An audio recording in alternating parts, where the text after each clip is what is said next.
show. Not just to the nerds, because this isn't just the news. I just realized I'm not wearing my hat, and I apologize, but that's because I'm moving. If for those of you that watched the hiatus video for the nerd news, then you know that things are not so swell on this side. But good news, and we're going to get into good news. Right now, though, we're starting this off with a little bit of an intro. And then we're going to do some state of the company, some Black Lion Endeavors updates, some Big Show Entertainment Network updates, and then we're going to talk Mortal Kombat. But first, we've got to hit this intro.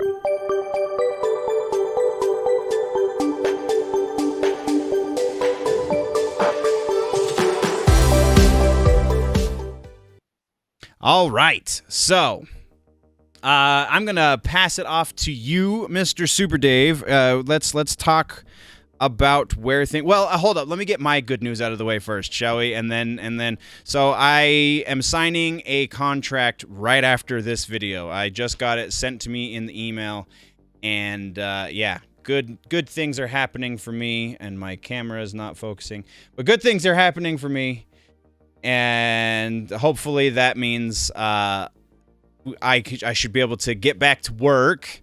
So that's my status update, Mr. Super Dave. What is your status update for where we are sitting, presumably on the precipice of getting back out of this COVID nightmare?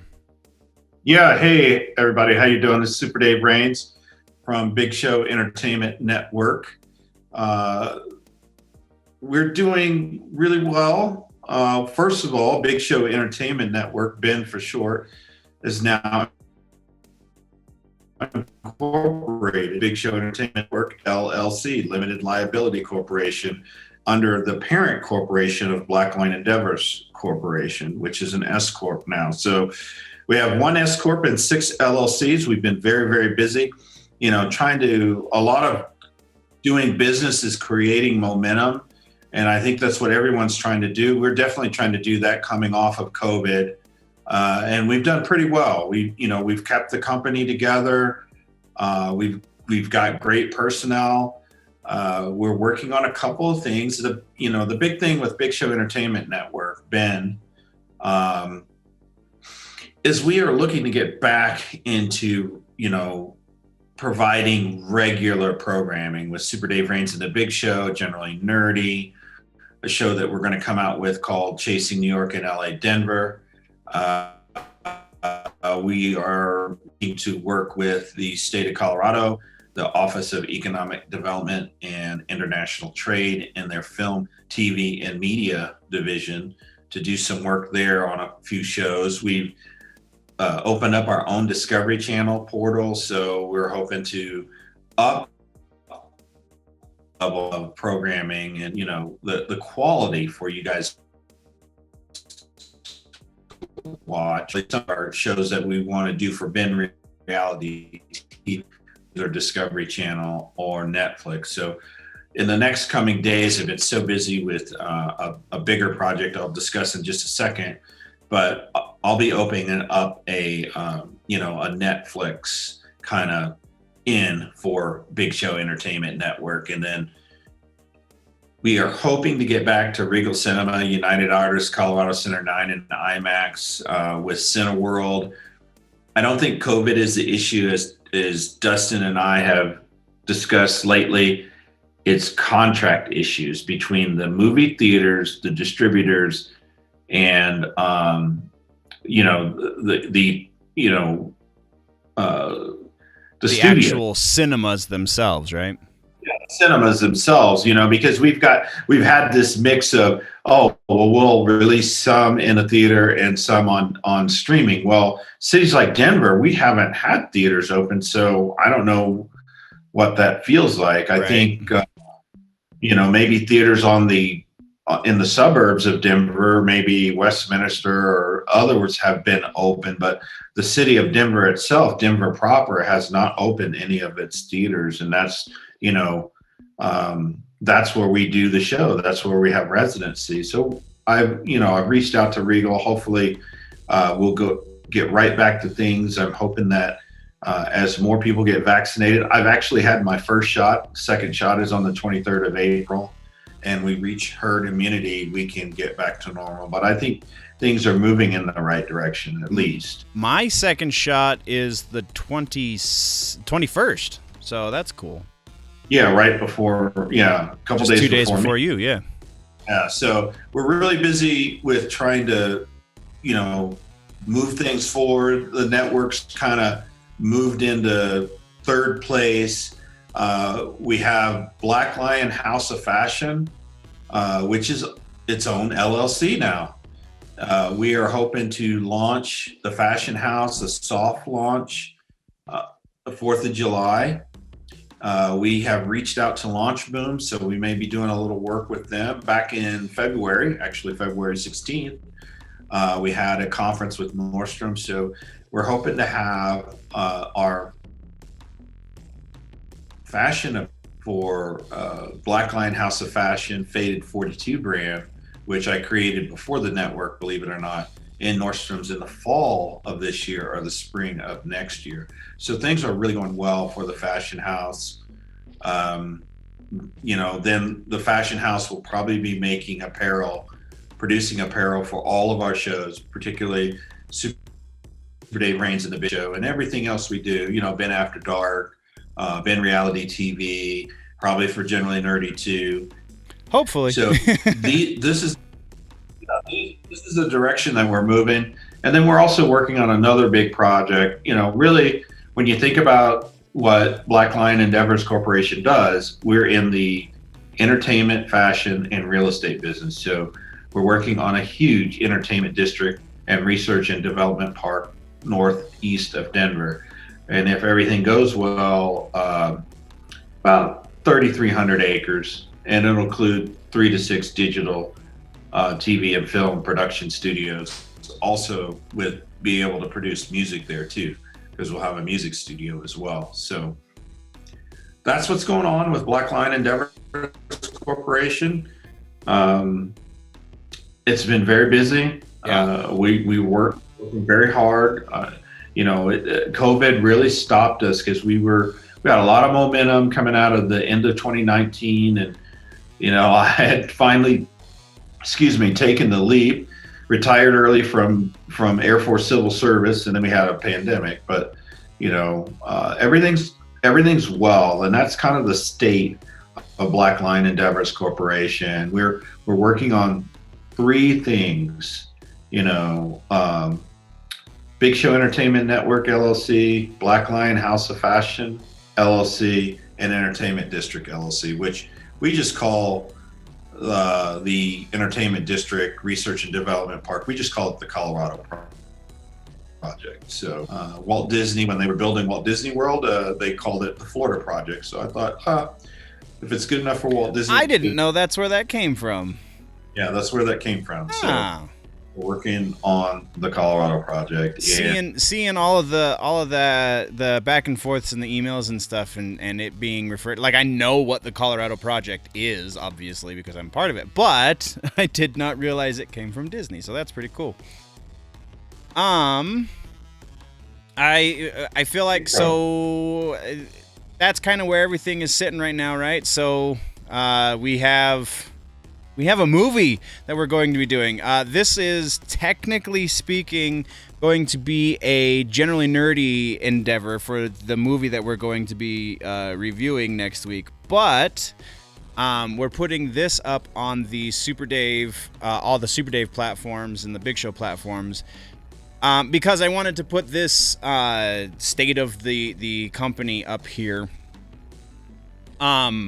That being said, I feel like that's about where the company is sitting. So are you ready to talk Mortal Kombat, sir? Yeah, and we have been busy. I've been writing reviews again. I've done a few things for Falcon and the Winter Soldier, which I've really enjoyed. WandaVision, Godzilla v Kong, which I really liked. I really liked that one too. Yeah, I have to admit it was better than Godzilla King of the Monsters. Although I love surprisingly, yes. You know what I really, really loved about Godzilla vs. Kong was all of the fights between Godzilla, Kong, and then Mechagodzilla, spoiler alert, Yeah. is they felt like old school Toho. Like even though they're photorealistic, well, borderline photorealistic, and like you've got all of this reality going on, you've got all of this uber CGI and all this going on. Like it still felt like old school Toho. Just the pure destruction. It was so much fun. Yeah, it really was. And I love the way that they did the two storylines. They had the team that was, and then the team that was Team Godzilla, which was led by you cut out. Bradford, that played the guy that had the podcast. He was fantastic. Yeah. All right. Oh, the guy that played the guy that played what? Did you catch that? Yeah, I got that. The guy that podcaster. Oh yeah. Yeah, he was great. He was really great. He really made that whole thing go.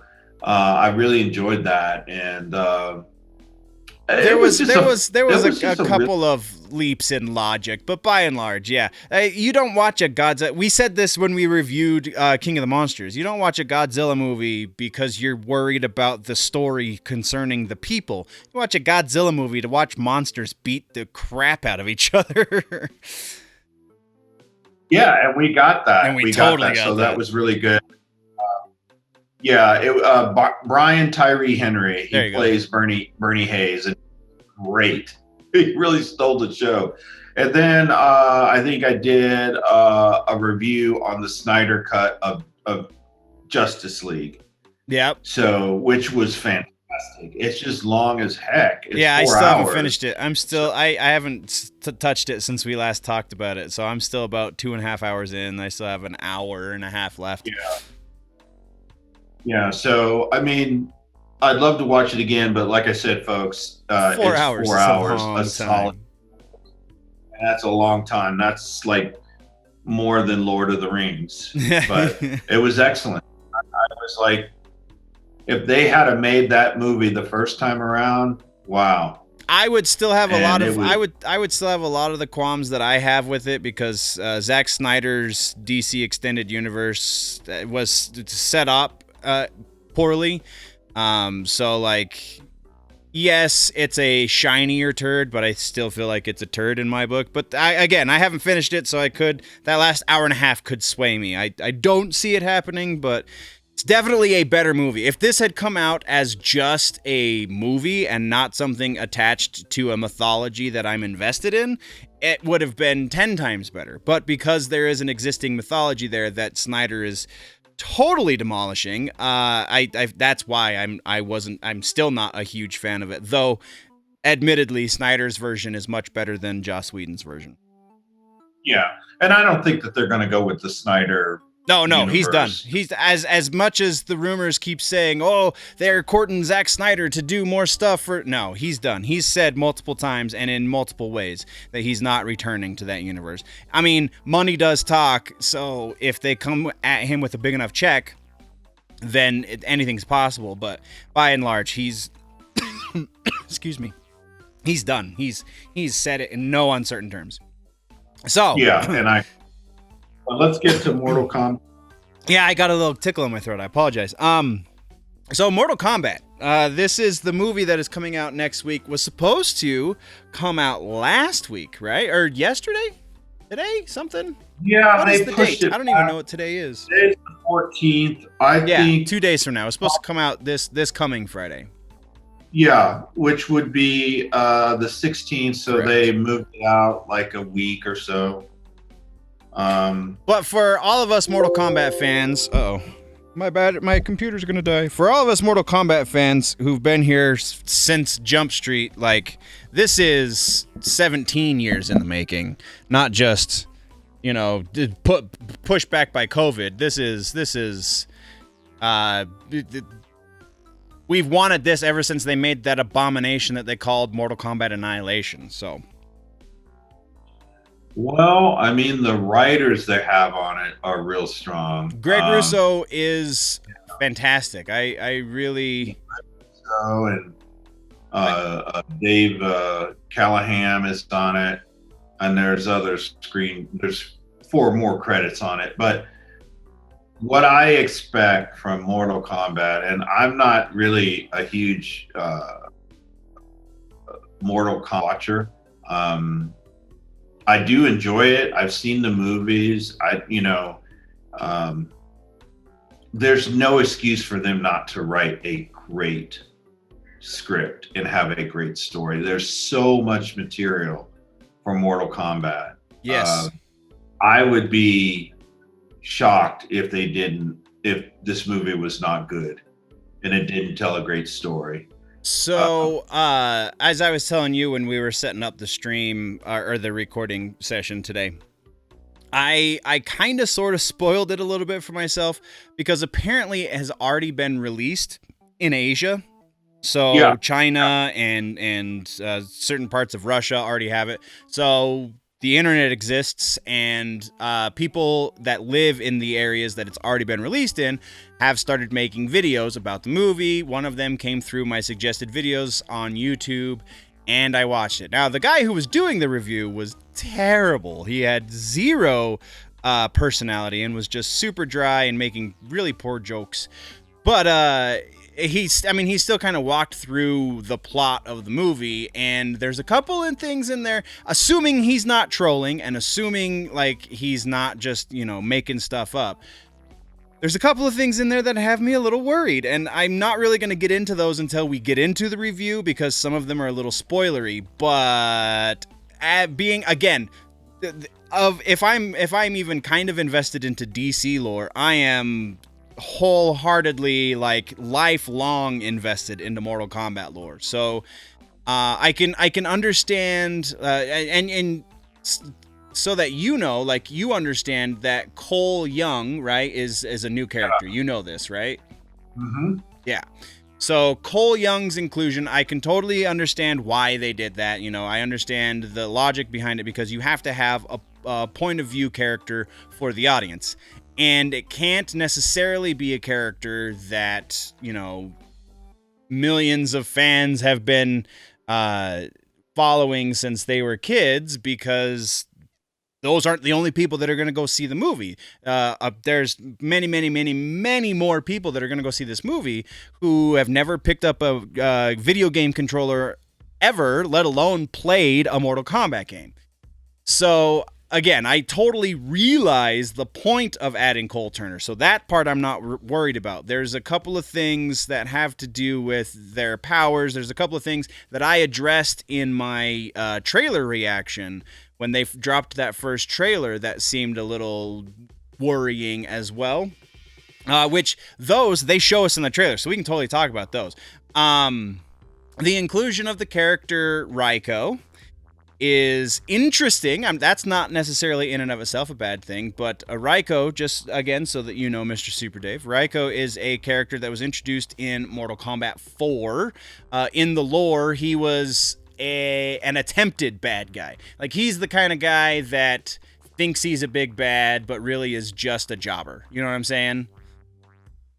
Like, he's just there to be on the receiving end of some stuff. But he also has delusions of grandeur and thinks he can one day take the throne from Shao Khan. So there's an interesting angle there. We don't see Raiko again until Mortal Kombat Armageddon, which everybody that was ever in a Mortal Kombat game was in that game, and they don't really do a whole lot to further his story. But then Mortal Kombat X happens, and the Mortal Kombat X comic book happens, and they use Raiko pretty heavily there. That has largely been retconned with Mortal Kombat 11, but still, he's a very interesting and dynamic character. And from what they've shown us in the trailers, I'm not going to go off of that guy's review. From what they've shown us in the trailers, he's just back down to jobber status, and he dies, assuming that that scene between he and Jax is Jax performing a fatality on him. He totally gets fatality'd by Jax, and his head is smashed. Like, it's kind of upsetting that they would show that in the trailer to begin with, you know what I'm saying? Because what the heck? Oh, now my camera's freaking out. But so that's concerning. The potential death of Melina is concerning. Less so for Melina though, because Melina, the genesis of that character is she's a clone. So if you kill one clone, you can just grow another one, presumably. And then Nitara is another one. What's that? Well, I was going to ask, before we get too deep into that, let's kind of explain how many games, or, you know, we had, what, 2 movies, original movies, right? Yes, there were 2 movies. There was the one that came out in let me pull it up because I don't want to misquote that. 93, Because I want to want say. to be able to follow along on the timeline of Mortal Kombat. Right. You know, where it kind of 95. And where it started and where it is now, kind of draw that timeline out. And then, because you talked about Cole Young, and I understand that, because you've got to have a character that's new, that new people coming to the franchise can relate to and can kind of interpret what's going on. Right.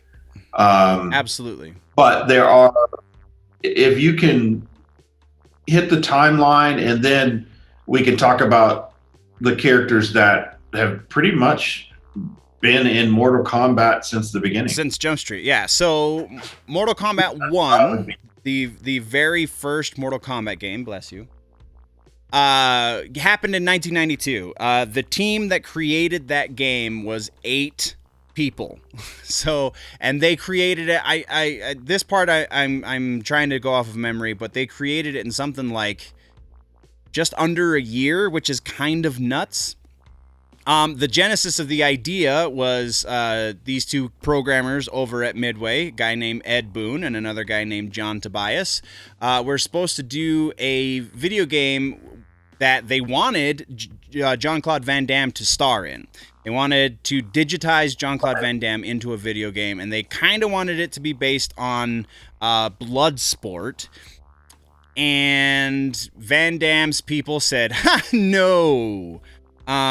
So they were already deep into writing the code. They had already done a kind of a demo of what they can do. And Midway said, well, just because Van Damme doesn't want to do it doesn't mean we're not going to make this game. So you guys have fun. Go do what you're going to do. And actually, John Tobias very recently has been diving on his Twitter. If you want to get really, really deep into this Mortal Kombat lore, Tobias was the one who wrote the mythology, and he's been getting really, really deep on his Twitter with some origins of characters and so on and so forth. But for the purpose of our conversation, that very first game, we had 7 playable characters.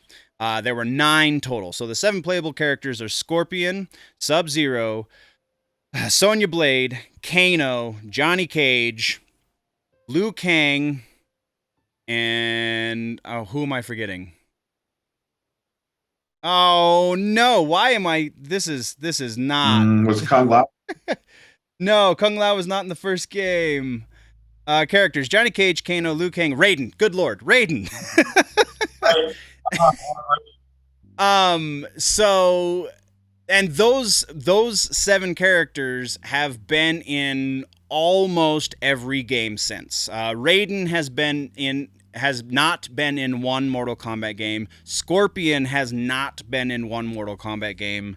All the rest of them have about 2 or 3 games that they're missing each, up to 4 games. I think Liu Kang was taken out for about 3 games.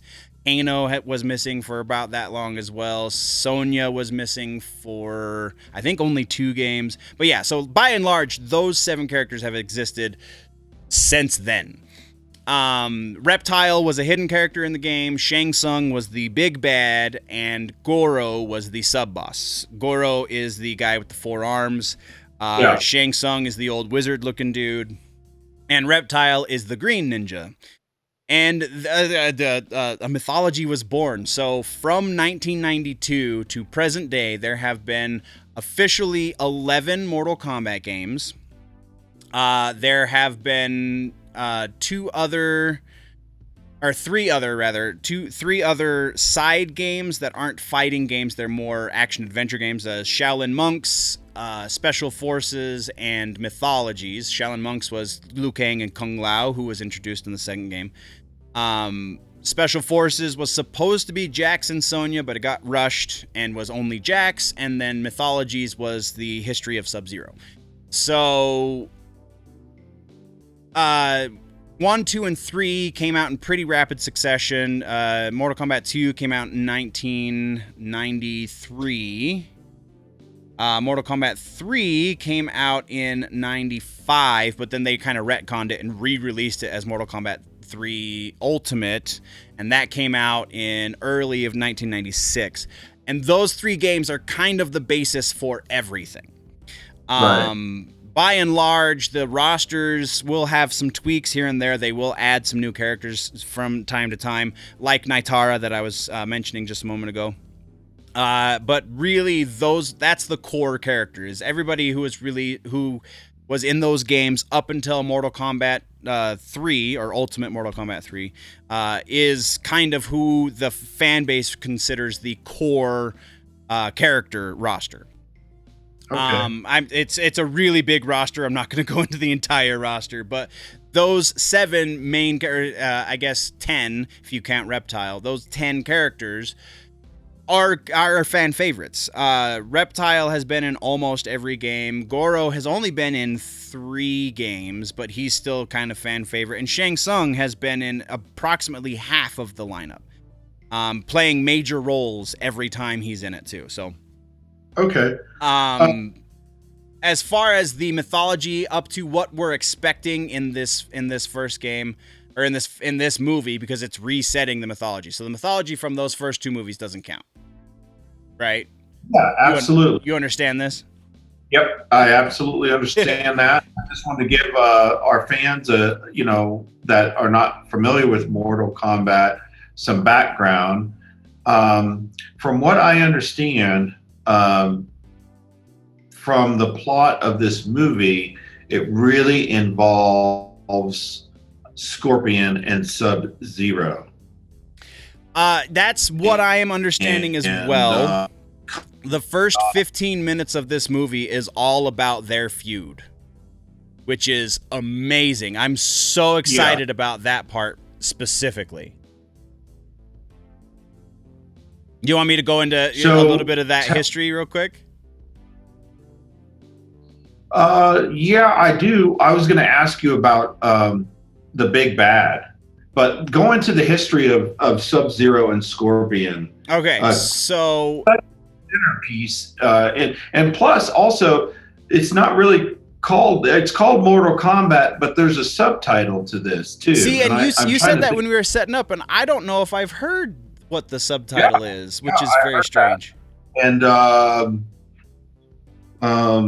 I'll look it up while you're explaining Scorpion and Sub-Zero, because Sub-Zero is like one of the major bad guys in this movie. Yeah, which I find pretty awesome as well. But so Scorpion and Sub-Zero are the faces of this franchise, effectively.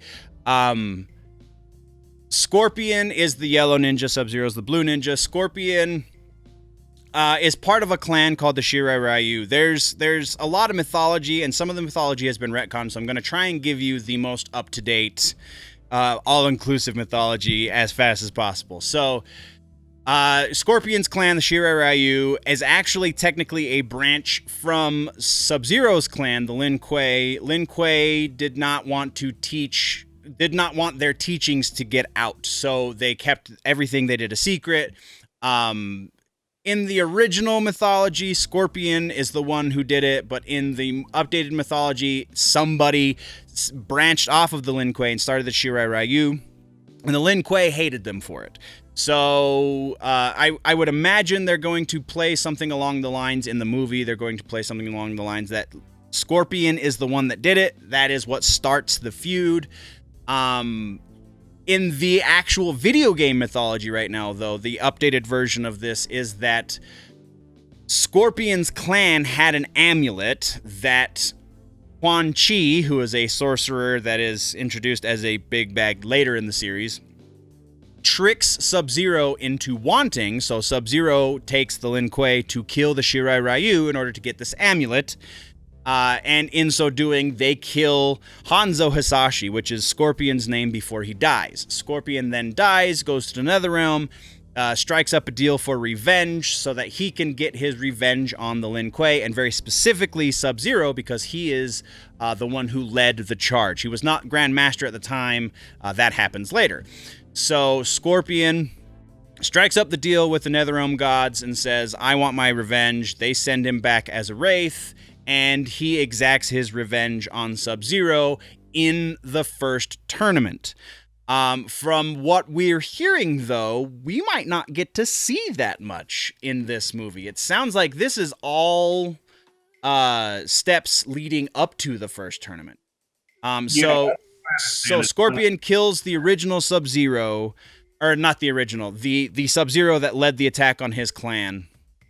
Because the original Sub-Zero is 7 generations before the one that we come upon. And so his younger brother takes the same code name, Sub-Zero, and that is the Sub-Zero for the rest of the series. So Sub-Zero the older is dead. Sub-Zero the younger is the Sub-Zero that we all know in games thereafter. Sub-Zero the older then also strikes up a deal in the Netherrealm, because realms are a big thing in the mythology of Mortal Kombat. And he comes back as Noob Saibot, who is the all-black ninja. And there's a 3-way feud there that is just the driving force for me for loving this game. Right. So I take it the first part of this movie will be about Scorpion. Yeah, first 15 minutes is effectively the battle of the Shirai Ryu and the Lin Kuei. They have made it very clear that that's what we're doing. The interesting thing about that, though, is from the trailers, it looks like we're in like feudal Japan. And then the rest of the movie takes place in modern times. So I understand that because Scorpion dies and comes back as a wraith, sure, he can be immortal, but how do they bring Sub-Zero to modern days? That's the part I'm really interested in seeing. Yeah, so Sub-Zero are both these characters, Scorpion and Sub-Zero, are from Outworld. No, that is incorrect. So Outworld is the realm. The basis of the tournament, I guess we should cover that. The basis of the tournament is there are multiple realms, and each realm is pretty autonomous, but they can... there is magic in this world, and part of that magic allows people to travel between realms, and so people get power hungry and want to conquer the realms. And so there are gods involved, and those gods set up rules, and they say, no, you can't just go in and conquer a realm. You have to win a tournament. They set up this fighting tournament. They call it Mortal Kombat, and you have to win 10 iterations of Mortal Kombat in order to take over a realm. So the leader of Outworld is named Shao Khan. Khan is an honorific. That is the title that the Outworld leaders get. So there's multiple Khans in the mythology of Mortal Kombat. The people from Outworld that we're going to see in this movie, judging by the trailers, we're going to see, at least briefly, we're going to see Shao Khan. Goro is not technically from Outworld, but his realm was conquered by Outworld. So Goro is from Outworld in a way. Naitara, the vampire with the wings that they released in the most recent trailer, she's also not technically from Outworld, but her realm also was conquered by Outworld. Reptile, same thing, not technically from Outworld, but he's from a realm called Zatera that was conquered by Outworld. And Molina is from Outworld. She is a clone of Katana. They haven't confirmed that Katana's going to be in this movie, but there's an actress who kind of looks like she could be Katana, whose role they haven't confirmed. So it's like, yeah. And in the trailer, they show us Katana's weapons. So Katana's going to be in this movie. Katana is the daughter of the former ruler of what we now know as Outworld. It's a realm called Edenia. That is the most recent realm that Outworld has conquered. So Katana is the son of Jared, who was the ruler of Outworld. Shao Khan comes in, takes over Edenia, kills Jared, and then makes Jared's wife his queen. Her name is Sindel. She's also a character in the games. She dies, but I don't think we're going to see Sindel. I think we're only going to see Shao Khan, Naitara, Reptile, Melina, and Katana. And then common misconception amongst the fan base is Shang Tsung. Shang Tsung is not from Outworld. He is an Earthrealm sorcerer who has taken up league with the ruler of Outworld. So Shao Kahn is basically his master, even though he was born and is technically human. So Sub-Zero is also a human from Earthrealm.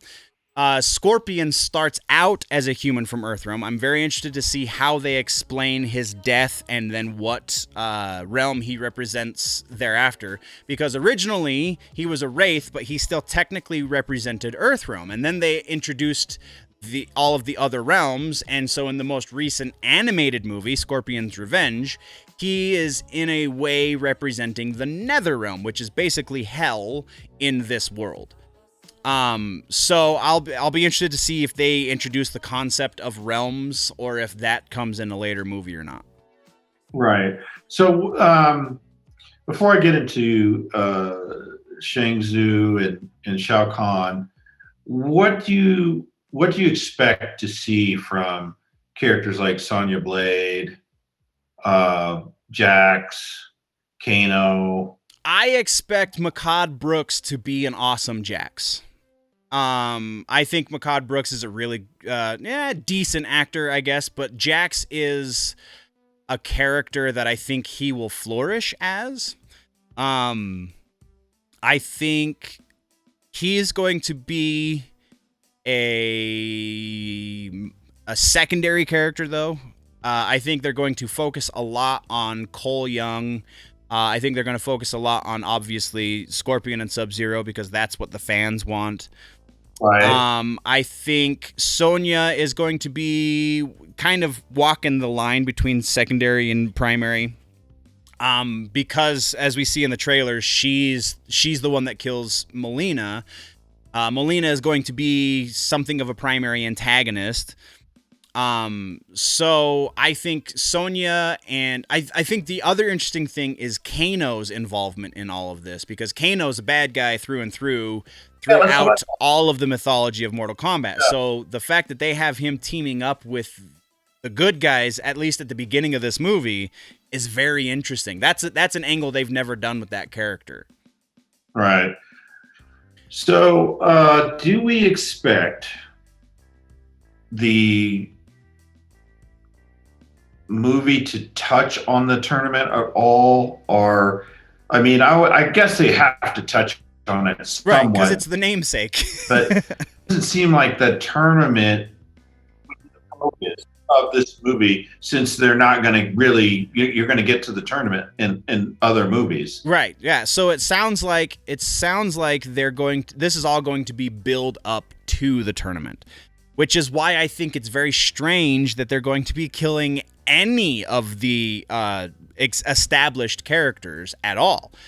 So this is all going to be build up to the tournament. I don't know if we're going to actually enter the tournament or not, because we know for certain there is no Johnny Cage in this movie, and Johnny Cage is a pretty big player anymore in the mythology. At the time of the first game, he was a little bit more of a joke than anything, but he's not in this movie, so we can't have a first tournament without having introduced that character.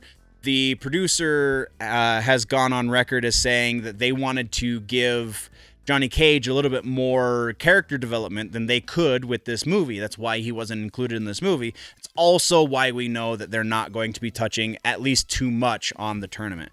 I think if it looks like, going off of the trailers, it looks like this is like a pre-tournament issue.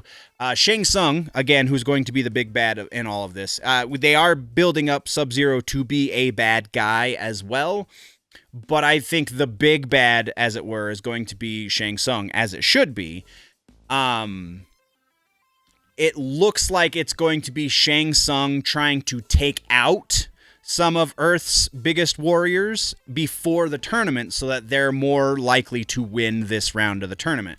Because if they're going off of the early mythology, then this is the 10th tournament, and they have to win 10 tournaments in order to take over Earthrealm. So if he can go in before the tournament starts and take out the best, and then they're almost guaranteed that they're going to be able to do what they want to do, right?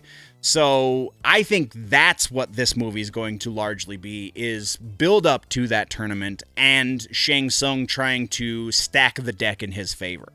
Right. So where does Lord Raiden figure in this? So Raiden, I'm assuming they're going to go with the current mythology's version of Raiden. So Raiden is the protector of Earthrealm. Right. He is a demigod, as it were, or a lower god. I think demigod is a different classification in Mortal Kombat. It's the retcons and all the stuff. It's hard to keep straight sometimes, but I'm pretty sure Rain would be a demigod. Raiden is a lesser god. Yeah. Okay. So Raiden is the Earthrealm protector. So whenever a new threat comes, he's the one that has to gather Earth's greatest warriors to enter the tournament. He's also the one that, if there's bigger threats, he's the one that is supposed to be taking care of it. He has a brother who is also a lesser god named Fujin. Raiden is the god of thunder and lightning. Fujin is the god of wind and water, I believe. I hope they at least mention Fujin. I think that'll be a really cool Easter egg for the fans. I don't think we're going to see Fujin, though. But Raiden is the kind of like the sensei to all of the main characters. He's the one who's there as guidance. Well, what is his power level compared to... Oh, God. This actually was just a thing from John Tobias not that long ago. So Raiden has to take on a more human form, which decreases his power because as a god, he could effectively just wipe everyone off of the map in a blink of an eye. So he is a god, but if he is the one participating in the tournament, then he takes on a weaker state, a weaker form, because that's the only thing that makes it fair. But the elder gods who set up the tournaments to begin with, that made it a thing, I believe in the most recent mythology, say that Raiden cannot cooperate in the tournament at all, because he's so powerful. Even though he's a playable character in the game, technically, as far as the tournament is concerned, he is not a participant, if that makes sense. Okay. Well, then it would make sense that his opposite on the other side would not be able to participate in the tournament either. Right. But we don't, unfortunately, we don't see a lot of the lesser gods for any of the other realms. At all. We see elder gods all the time in the mythology, but there's really no... For Outworld, we don't see any god. We see... I take that back. We see Argus very briefly in the history of Edenia, which becomes Outworld, because he is the father of Rain, and that's how we know Rain is a demigod, because Rain's father is a lesser god. So Argus is dead, though, in the up-to-date mythology, so other than that, we don't see any other gods. So there is no opposite to Raiden in the mythology of Mortal Kombat. Okay. So what could, first of all, I'm going to address a couple things, but Sure. what could someone who's not really, steeped in the lore, but, it's kind of like me, that's a fan, that's kind of, kept an eye on this, because, the video games have been a huge hit. Yeah. I'm sure they've made tons of money. Yeah, Mortal Kombat 11 was the second highest grossing video game of 2019? 2020? One of the two. Yeah. So what are you absolutely should know going into this movie? The things that you absolutely should know about this is it's going to be, if nothing else, it's going to be a great kung fu movie. I mean, kung fu is kind of a misnomer because it's martial arts. That's what I was looking for. It's going to be a great martial arts movie. Aside from that, it sounds like they're setting everything up in the movie so that it makes sense for somebody who's unfamiliar with it. You should know that magic exists and that there's a big debate in the fandom of the origin of the powers that exist in the games.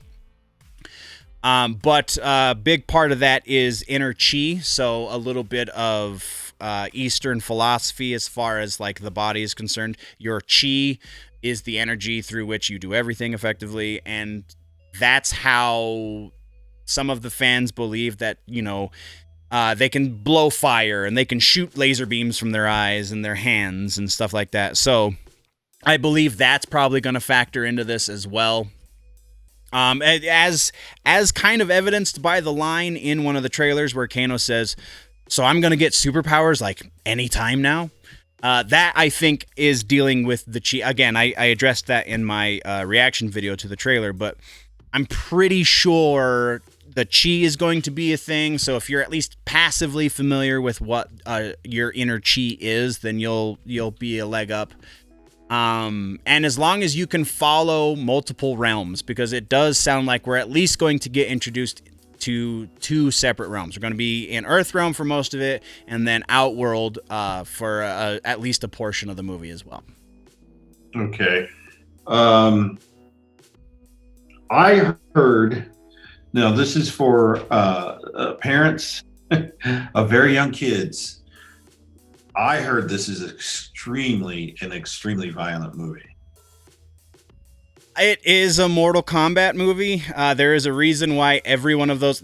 All right, so the video game rating system, the ESRB, exists because Mortal Kombat came into existence.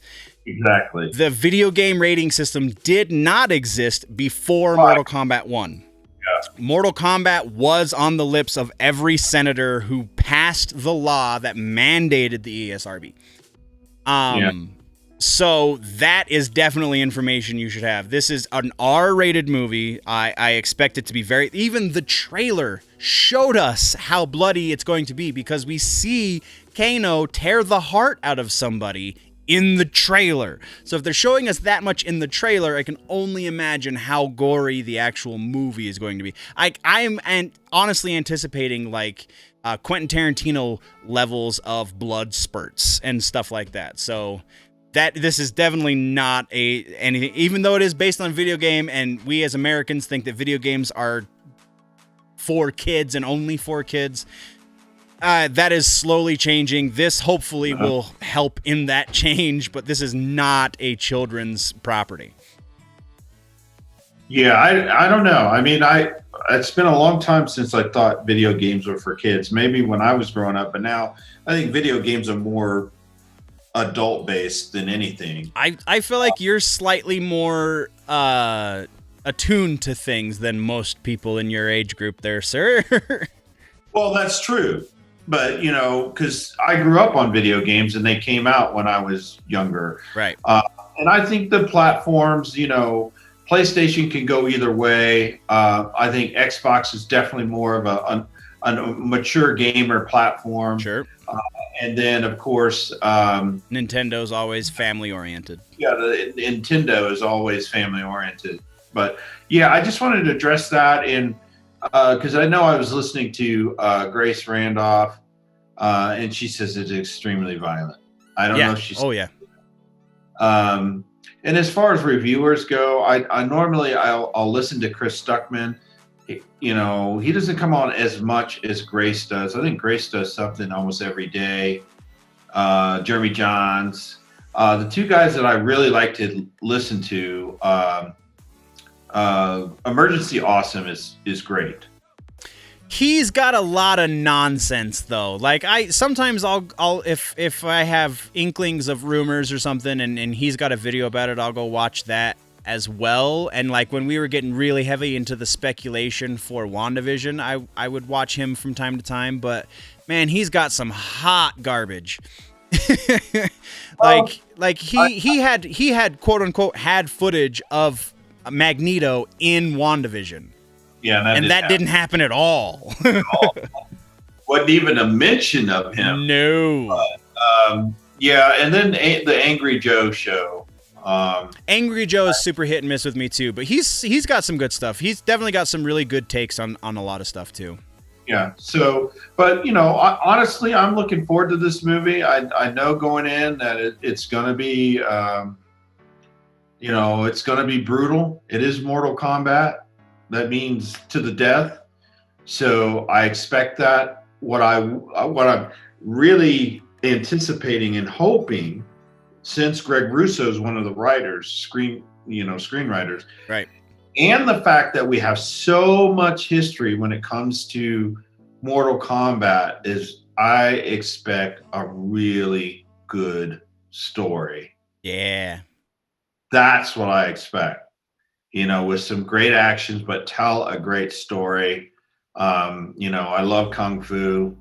And, if they can do that, then I think, a guy like me that doesn't necessarily, care for overly violent movies, can really get into it if they've got a really good story and can tell that story, kind of in the same fashion that, a Lord of the Rings or Harry Potter. Yeah. I'm super hopeful that they do actually take this crazy rich mythology and make it into something that really functions as a movie universe. Yeah. I think there's going to be some liberties taken with the mythology that is already established. They've already alluded to such things, again, with the way they're treating the Kano character, the way they're treating some of the characters that we know are going to die in this movie. So there are going to be liberties taken, and I'm going to try and get out of my nerdy mythology head when they happen. And we're definitely going to talk about the difference between the game mythology and what happens in the movie when we do this review next week. But yeah, I'm super hopeful as well. I think this is going to be, if nothing else, a great action movie. Yeah, and that's great story, great action. I'll even give them a pass on the acting, but it should be good. But the other thing I wanted to ask you about is, there are objects in this movie, because you touched on the magic. There are objects in this movie that are equivalent to like Infinity Stones. Can you explain that? So kind of. What I think you're referring to are they're parts. They're called the Kamidogu. The mythology behind the Kamidogu is they are parts of what is known as the One Being. The One Being in this world effectively being kind of God.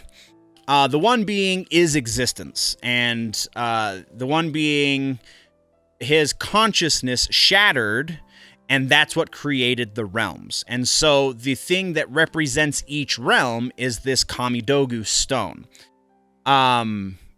That's kind of the premise for one of the stories for one of the games, is you're trying to find all of the pieces of the Kamidogu to put them together, because you're being tricked by Onaga, who is a whole other villain we're not going to touch on right now. You're being tricked by Onaga to bring him back into existence, Onaga. Because the one being, as far as I know, will never be back in will never fully exist again. So the Kamidogu then get put into an amulet, and that amulet has basically limitless power. And that, I think, is what you're talking about. So will they touch on the Kamidogu? There might be a reference to it, but I would be very, very surprised if they actually showed a Kamidogu stone, or if the story relied at all, not even passively. If the story relies passively on Kamidogu, I'm going to be very, very surprised, because that is so much more complication for this story than is necessary to get people introduced into this universe. I feel like that's going to be something they might mention in the second movie, but we won't actually see until the third movie if such things happen. So you're saying that it would just kind of really confuse everyone? Oh, yeah. because of the depth of the mythology behind explaining what they are either going to have to build this universe so that the actual explanation makes sense, or they're going to have to change what the Kamidogu are by nature. And I would rather the former than the latter. But I know Hollywood is Hollywood, so the latter is probably more likely. I still don't think they're going to introduce it in the first movie, though. Okay. Question. You said that Earthrealm has lost 9 previous tournaments. Correct. Or they have to win 10 tournaments to claim a realm. Correct. How often does a tournament happen? I'm sorry, continue. And was Lord Raiden in charge of the Earth heroes that fought the 9 other tournaments where they lost? So the first question is once every generation. So approximately every 20 years. They don't get more specific than once every generation. Okay. And then the answer to the second question is yes, Raiden is the one that's been in charge every time of gathering the warriors together. For the first tournament that we lost, we had actually won an indeterminate number of tournaments before that. They don't ever say how many we won, but we did win a number of them.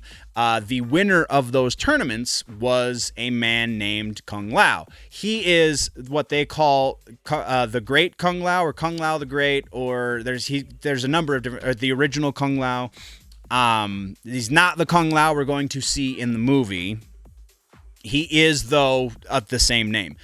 So Kung Lao the Great was defeated because Outworld took over the realm that the Shao Khan are from, which is what Goro is. Goro's race is known as Shao Khan.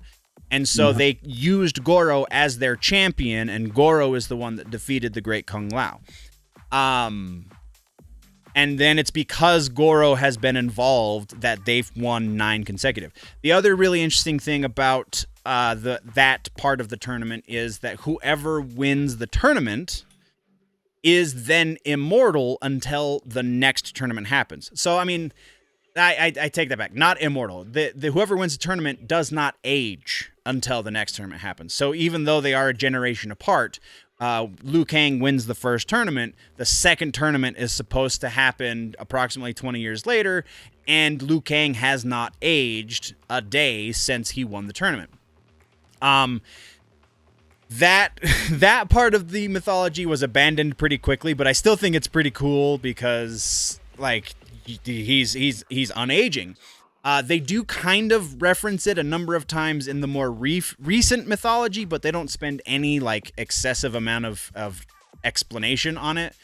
So I don't know how much of it is still canon or not, but yeah, definitely Raiden was definitely involved. The victor is supposedly does not age until the next tournament. They could be changing the distance between tournaments, because how else do you explain that nobody else aged either? So yeah, very very interesting prospects. I don't know. Again, since we're probably not going to get into the tournament for this movie, we probably won't touch on that part either. Right. Though we did see a picture of the Great Kung Lao in the first trailer. That the bald guy, the picture of the bald guy with the spiky bracelets, that is the Great Kung Lao. So awesome. So who is your favorite character in Mortal Kombat? And what character do you think that general audiences that are not in, steeped in the lore will gravitate to? And then thirdly, who is the most powerful character in Mortal Kombat? Those are very good questions. Well, So my favorite character is the easiest one to answer, is Scorpion. I really like throughout the mythology, he goes back and forth between being a good guy and being a bad guy. It's really whatever benefits him the most. So I like that he plays his own side all the time, and sometimes that aligns one way and sometimes that aligns the other way. I also am a big Noob Saibot fan, though. I have Noob Saibot tattooed on my calf. I'm going to get Scorpion on the other side. I just need to find a better artist. So there's that. And then the most powerful character is a tricky question. Huh? Before that, what character do you think that general audiences that are not, I'll get to that for sure. I want to touch that one last. But so most powerful is a tricky question because I don't know exactly who's going to be in this movie. As far as like the overall mythology, there are a couple of elder gods in here. So like Cetrion is an elder god, so arguably she would be highly powerful.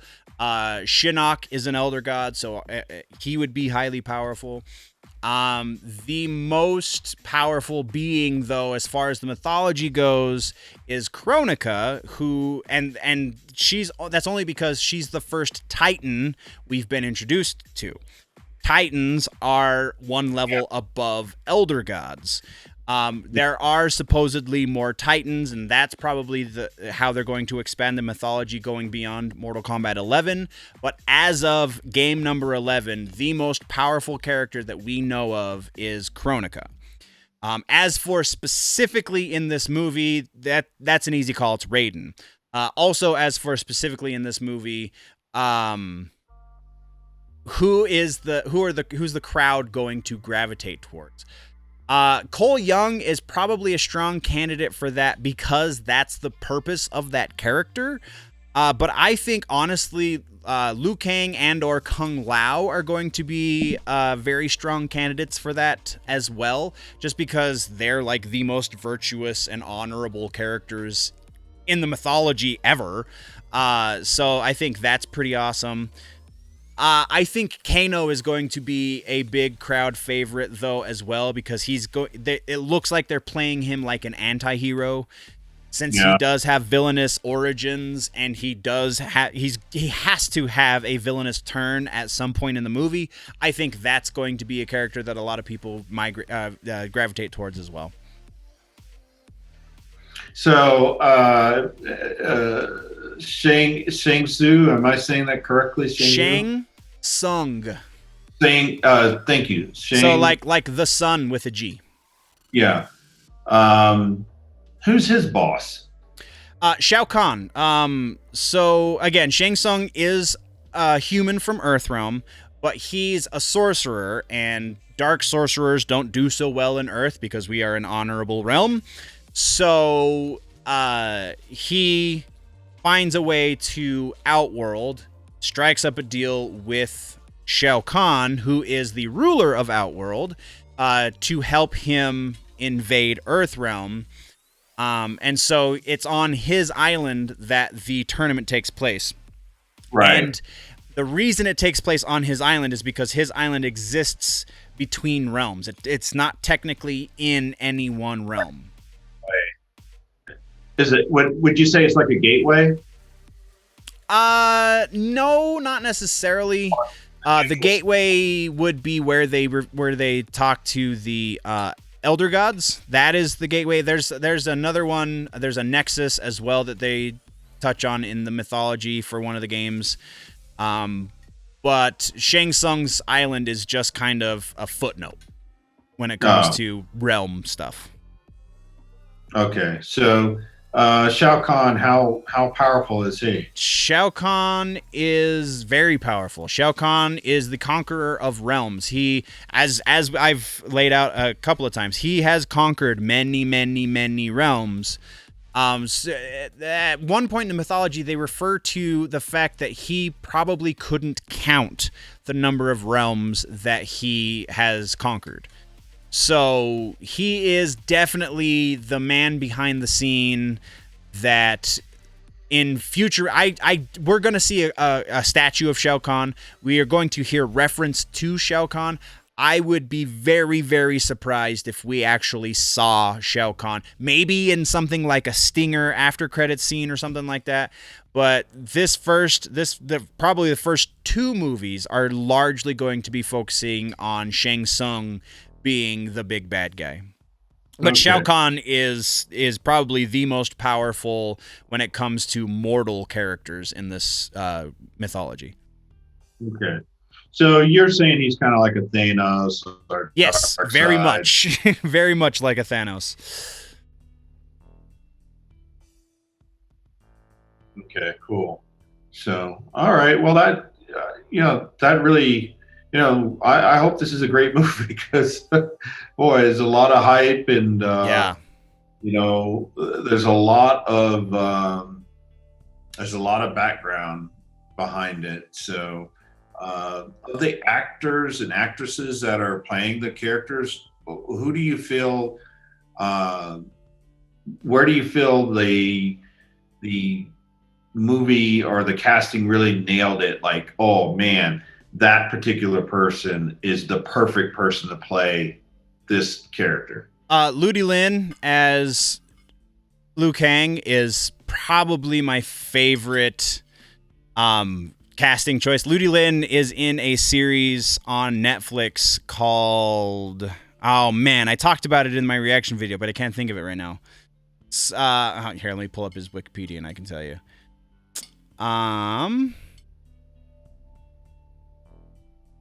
Oh, what the heck? Oh, I'm thinking of Cole. Ludi Lin was in a couple other things that I really... Where is Louis Tan? Louis Tan was the one that was in that series, isn't it? Yeah, Wu Assassins. Louis Tan is a good casting choice. I feel like he should have been somebody that exists in the Mortal Kombat universe and not somebody they made up. Because he's so great in Wu Assassins. But honestly, when I heard the Ludi Lin casting, I was like, that's like casting Ryan Reynolds as Deadpool. That's perfect. Chin Han as Shang Tsung. You will recognize him when you watch the movie, I'm sure. Chin Han was the lawyer, I think, in The Dark Knight Rises. Or in Dark Knight, rather. The one that got them on the Rico case. He was the guy. Yeah, that's the same actor. So I think that's an interesting choice. I don't know how great that is. Hiroyuki Sanada as Hanzo Hasashi Scorpion is going to be an interesting choice because he's an older actor. He's still totally viable for the next couple of years. But if they want to turn this into a franchise, casting him as Scorpion might have been an interesting thing. I think it's a great casting for this movie. But going forward, that might have been not the best choice. But yeah, I think, honestly, the absolute perfect one was Ludi Lin. Okay. Is there a particular character from the video games that you feel that they're leaving out of this movie that should be in this movie?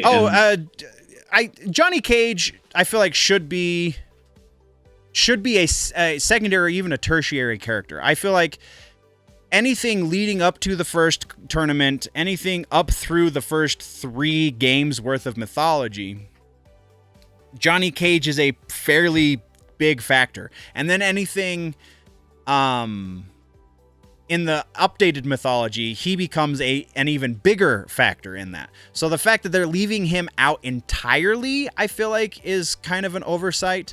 I do understand, like I said before, I do understand why they're leaving him out, but they could have worked him in and not made him a main character until the second movie, but what they want to do is they want to introduce him and make him a main character in the second movie. So, like, I understand that. Depending on how much of Outworld we get, depending on how much of the history of Outworld we get, the fact that they're leaving out Rain could be an oversight as well. I don't think we're going to get a whole bunch of that history, but it does seem to be a possibility. And then maybe Katana, because again, they have not 100% confirmed that Katana is going to be a character in this movie. We just all are like, yeah, she's in the movie. Like I said, we saw her fan weapons in the trailer. We see the fact that there is a relatively larger named actress without a character being made known. Like, it's gonna happen. Right. Okay. So, is this correct that Melina is actually Shao Kahn's daughter? Kind of. So, like I said, that Shao Kahn, when he took over Edenia and made it part of Outworld, he took the ruler's wife, Sindel, as his wife. Katana is Sindel's daughter, so Katana was the daughter of Jared, who ruled Edenia before Shao Kahn turned it into Outworld. So Katana is Shao Kahn's adopted daughter. Melina is a clone of Katana. They used Katana's blood and blood from a native Outworld race called the Tarkatan, which is what Baraka is, the guy with the blades that come out of his hands. So in that she is a clone of his adopted daughter, yes.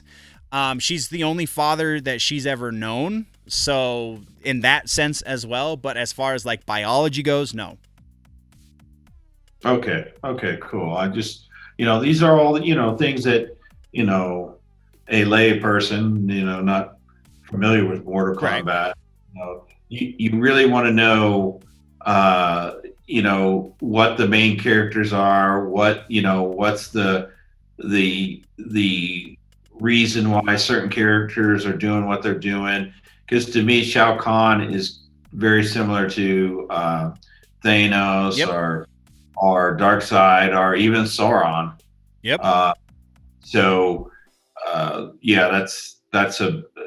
That's really some good insight here. And I guess we'll see this movie pretty soon now. It's gonna be great. Yeah. It should be quite enjoyable. How long is the movie? I didn't even look. It's like an hour and a half. Let me pull the wiki back up. Let's see. Runtime 110 minutes. Okay. So that's another reason why they. When you look, what's that? No, it says kind of weird because it says here that on IMDb that 76 people have already seen this movie. Yeah, like I said, it's already out on April 8th. It was released in China and other parts of Asia. So that's why people have already seen it. But the runtime, I think, is also a factor for why they did pare down the cast. You know what I mean? They had to cut out a lot of an hour and stuff. 10 minutes is, or what? 110 minutes is approximately 20 minutes longer than an average full-length movie. You think of a full-length movie as 120, right? 2 hours. No, 90 minutes is the traditional length of a full length. I mean, action movies tend to go a little bit longer. Dramas are right about there. Comedies are right about there. So, comic book movies are a little bit longer, but that's because, again, the mythology there as well is super, super deep. Yeah.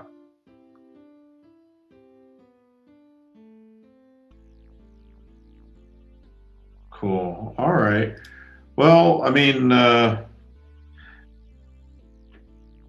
I think I've exhausted my questions, I think I've but exhausted my girlfriend.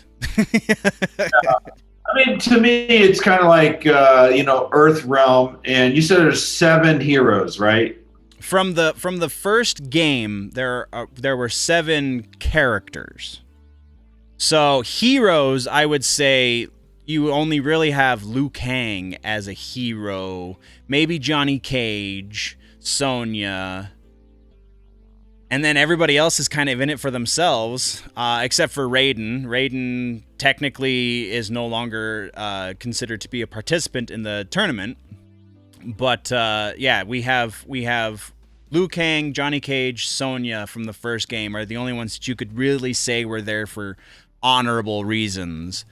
Kano is a bad guy always. Again, that's a very interesting choice that they've made with this movie.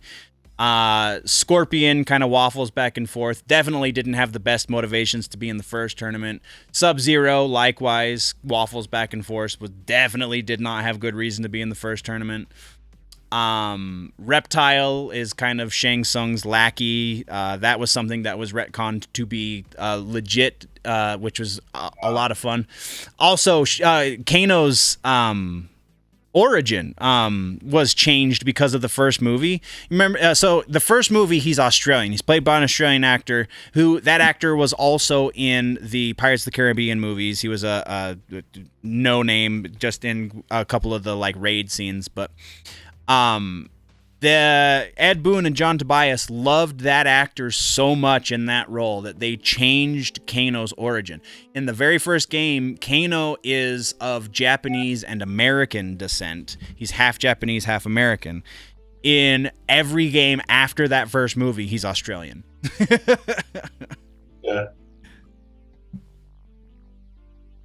But yeah, so as far as like heroes go in the movie, what we see is Jax, Sonya, potentially Scorpion could be considered a hero. Depends on what they do with his story, and Liu Kang, Kung Lao, and Raiden kind of. But again, Raiden doesn't participate. Raiden is there to oversee. Mm-hmm. There was another character I wanted to ask you about, but I can't seem to put my finger on it. The Bihan Kuai Liang. So it's significant while you're trying to think of your question. It's significant that this Sub-Zero has been marked as officially being his Sub-Zero is obviously the code name. The actual name of the character is Bihan. Bihan in the mythology is the Sub-Zero that then becomes Noob Saibot. So that's kind of laying groundwork for future movie stuff as well, one would hope. Yeah, call him Bihan Sub-Zero in the casting. Yes. That's there. So the second Sub-Zero, his name is Kuai Liang. Okay. So does each character, we know this is Mortal Kombat, right? Right. Does each character have a certain weakness along with their strength? And when the characters are fighting, does the other character know, that other character's strength or weakness, or, I guess that's what I'm getting at. You guess what? Sorry, you cut out there for a second. No, I guess that's what I'm getting at. Strengths and weaknesses of each character. So, is there when you fight a certain character, let's say that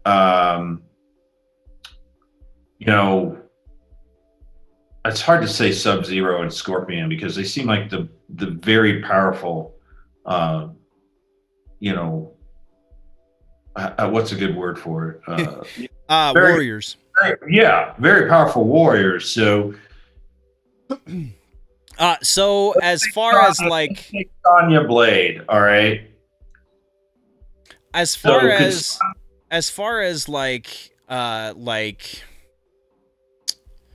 trying to think of a good example. Like in any other video game where you're fighting like a boss battle, and you know that if you hit the boss in this one certain area, you'll do more damage than if you hit them in other places. As far as that goes, no, that's not an element of Mortal Kombat.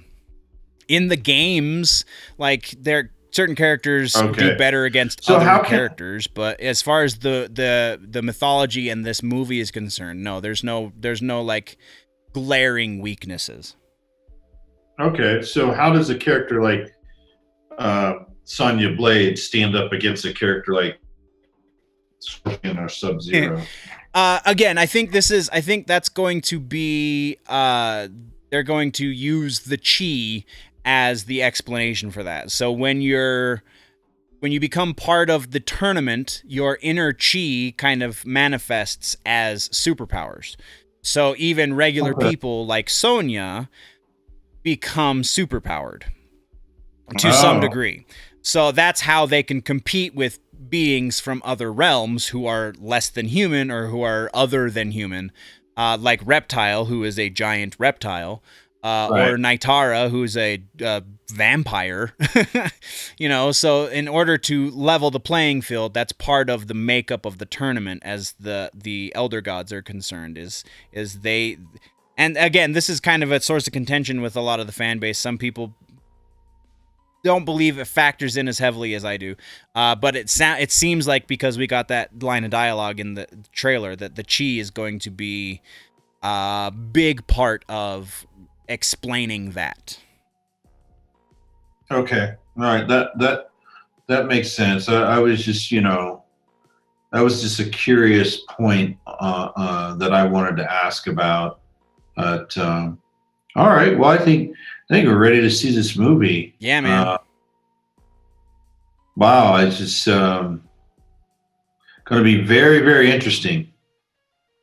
And I think with it being only 110 minutes, I think people are going to want to see really it multiple times. want to see the next one. Oh, excuse me, folks. So it's been quite a day, but okay. Well, that's great. I'm excited for you. This is your thing. I guess. I'm such a huge DC fan and Superman fan. Of course, big Lord of the Rings fan. So certain movies I get really hyped for. Of course, any Godzilla movie, because I am a huge Godzilla fan. And he's still king of the monsters. So. All right, so that being said, the review that we're going to be doing for this movie is going to be on Generally Nerdy next week. We are going to be live streaming it. I'm still waffling on which platform we're going to be live streaming, either YouTube or Twitch. Maybe leave a comment, let us know which one you would rather watch us on. But either way, it's going to be a Generally Nerdy event because it is an R-rated movie, and we don't do R-rated movies on Super Dave Reigns of the Big Show. So join us next week for the live stream. Follow our social medias. We will be announcing which platform we will be streaming on next week. While you're here, don't forget to like, subscribe, and share. Click all of the things and do all of the stuff. Join us regularly for the news show when that starts back up. Probably still going to be a couple weeks out on that, even though I am signing a lease today. So, thank you very much, all of you Super Cool Nation and the Big Show nerds. For Mr. Super Dave Reigns, I am Dustin, Generally Nerdy, and until next time, Mr. Super Dave, you say it. Hey, on the love.